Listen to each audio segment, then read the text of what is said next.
my beloved Boss Mike Cervera.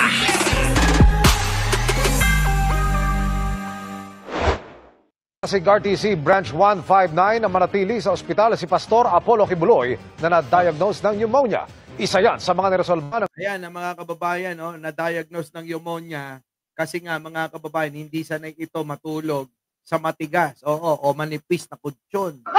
Ang hinihigaan ni Kibuloy ay yung mga higaan na tubig yung nasa ilalim. At nagbababad lagi ito sa mainit na bathtub na may kasama daw di umanong chika bebe. Diba? Siyempre naman, paano ba namang hindi mapupulmonya yan? Siyempre hindi sanay sa mga higaan na tulad ng hinihigaan natin. Ang korte sa bail hearing ni Kibuloy kanina.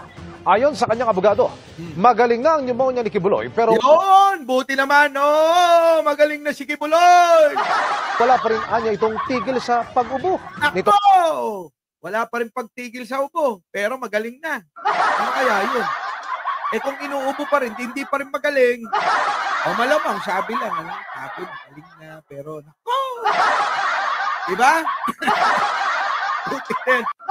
Meron bang magaling na sige pa rin ang ubo? Meron bang ganon? Noong Sabado, dinala sa Rizal Medical Center si Kibuloy matapos umunong makirapang huminga. Nako, yan na nga. Yung muntik na nga itong hindi makahinga. Hinihintay ng kanyang kampo ang rekomendasyon ng ospital kung kailan siya pwedeng ibalik sa piitan. Nako, yan na. Siyempre, may enjoy niya yan doon sa ospital. Oo. Aircon. Ha? Sa kulungan, walang aircon. Yung ospital may aircon. Naku, siguro nakatulog ng mahimbing ito. Ano, mga kababayan? Nakatulog ng mahimbing si Kibuloy. Eto na. Mailalim naman sa cross-examination kanina ang complainant na si alias Amanda. Muling magpapatuloy ang pagdinig sa February 6. Nako! Eto pa, mga kababayan. Pasok! Ang idineklarang nuisance candidate o yung ayun na nga, kasama na nga, Jex, yung idol mo. Yung idol mo. Ano legit? Paano magiging legit yung scammer? Ayan na, yung mga nuisance daw, nako. Yung mga kumakandidato na wala naman sa loob, bibigyan na ng karampatang mabigat na parusa. Nang gugulo lang ngayong eleksyon kumpara sa nakaraang halalan. Kaya naman iminumungkahi na ng COMELEC na patawan ng mas matinding parusa ang nuisance candidacy. Narito ang agenda report ni Hannah T. Maraming Pilipino ang nangangarap. Alam nyo, dapat lang parusahan talaga yung mga yan. Yung mga nanggugulo lang.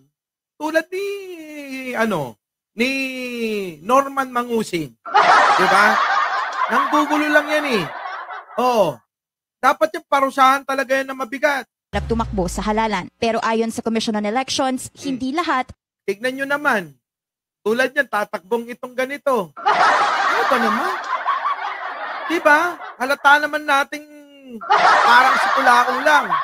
Seryoso sa kanilang kandidatura. Nakasaad sa Omnibus Election Code na ang nuisance candidates ay mga kandidatong walang hangaring manalo. May pangalang kapareho ng isang legitimate candidate na posibleng magdulot ng kalituhan o may layuning gawing katawa-tawa ang halalan. Ilang kandidatong una nang dineklara ng COMELEC bilang nuisance ang dumulog sa Korte Suprema at napagbigyan naman ng kataas-taasang hukuman na pansamantalang isama pa rin sa listahan ng mga... tulad ni Norman Mangusin.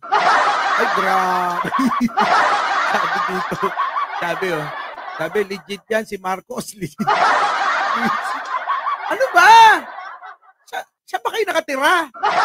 Putik na naniniwala pa rin kay Marcos yan. Kandidato, dahil dito, naantala ang ballot printing para sa midterm elections. Nasa 117 senatorial aspirants ang dineklarang nuisance ng COMELEC bago sila nag-print ng mga balota. Pero dahil nga sa TROs mula sa Korte Suprema, nasayang ang higit 6 million printed ballots. Sabi ni Mangusin, hindi na lang ako tatakbo kasi para hindi masayang yung pag-imprenta. Unggoy! Kahit hindi ka tumakbo, mag-i-imprenta pa rin ng bago ang COMELEC. Mas maraming senatorial aspirants ang nadeklarang nuisance ngayon kesa sa nakaraang eleksyon. 108 sa 176 senatorial aspirants kasi ang nuisance noong 2022. Habang 82 naman sa 97 presidential aspirants ang nuisance. Dahil dito, muling iginiit ng COMELEC ang panukalang patawan ng parusa ang nuisance candidacy. Yan, dapat lang mga kababayan, dapat lang talagang patawan. Di po ba? Hindi naman pwede yan, ganyan na lang, nanggugulo lang sa eleksyon eh. Nabababo yung ating yung ating sagradong eleksyon. Di po ba? Na po sana natin kasi hindi naman po sa akin palagi magba-violate siya ng constitutional right of the freedom of expression and at the same time yung equal opportunity for public service. Kung hindi man daw ito i-criminalize, sana raw ay patawan ng fine o multa. Mahalaga raw ang presumption of good faith sa pagpapasa ng COC. Kaya lang may mga aspirant umanong paulit-ulit na naghahain ng kandidatura na may maling layunin. Paano kung yung isa paulit-ulit na lang nagpapay ng candidacy at pagkatapos paulit-ulit na nagpapabayad sa isang kandidato na naaapektuhan ng kanyang pagtakbo? O kaya naman kaya siya tumatakbo dahil pinatakbo siya para lang magulo yung mismong kandidato na kapangalan. Yan, oo. Yung pinapatakbo lang dahil kapangalan para matalo yung kalaban sa politika. Naka, style yan mga kababayan eh. Hindi po ba bad faith yun and therefore yan ay dapat actionable, dapat yan may criminal liability. Pero may mga tinaguriang nuisance ang hindi sang-ayon sa panukala ng COMELEC. Si Felipe Monte Alto Jr. unang beses nagtangkang tumakbo bilang senador at ang pag-disqualify daw sa kanya hindi makatarungan. Dati siyang sangguniang kabataan chairperson noong 1995 at ngayon isang corporate executive at law office manager. Isa sa dahilan ng disqualification ni Monte Alto, hindi umano malinaw ang basihan ng kanyang pagtakbo. Para naman sa kanya, malinaw ang plataporma niya bilang senatorial aspirant. Kasyo nga, hindi ka naman mananalo. Diba? Dapat mga kababayan, merong merong bracket o merong panuntunan na kapag ka nasa February ka na o December pa lang. December pa lang, kung wala ka na sa top 12, dapat laglag ka na okay, top 20 na lang. Pag wala ka pa sa top 20, dapat wala na yan, tanggalin na sa balota no? Providing quality education at all levels. Number 2, modernizing our healthcare. And number 3, upholding the rule of law, public order, and safety. Sa kasalukuyan, may nakabinbing panukala sa Kongreso at Senado na layong patawan ng parusa ang nuisance candidate. Sa Senado, dapat lang mga kababayan, dapat lang. Oo.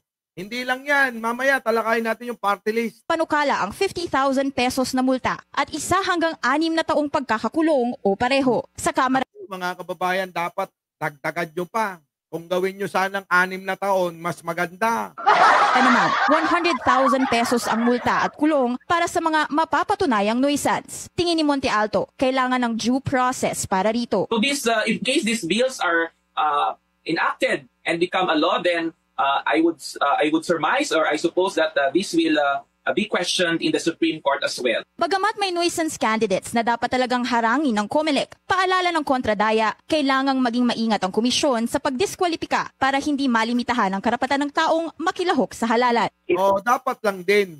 Siyempre, kahit sino naman pwede talaga eh. Diba? Whether there is legislative intervention that must be done, it would have to do more with ensuring that no political clans will dominate the electoral race. Dapat daw may malinaw na batayan ng komisyon sa pag-disqualify nito ng isang aspirant. At saka tulad yan, hindi lang yan. Oo, hindi lang yung pagsasala ng mga madidisqualified. Tutukan nila yung party list, mga kababayan. Yan na nga, mga party list ginagawa ng negosyo. Our beloved Boss Mike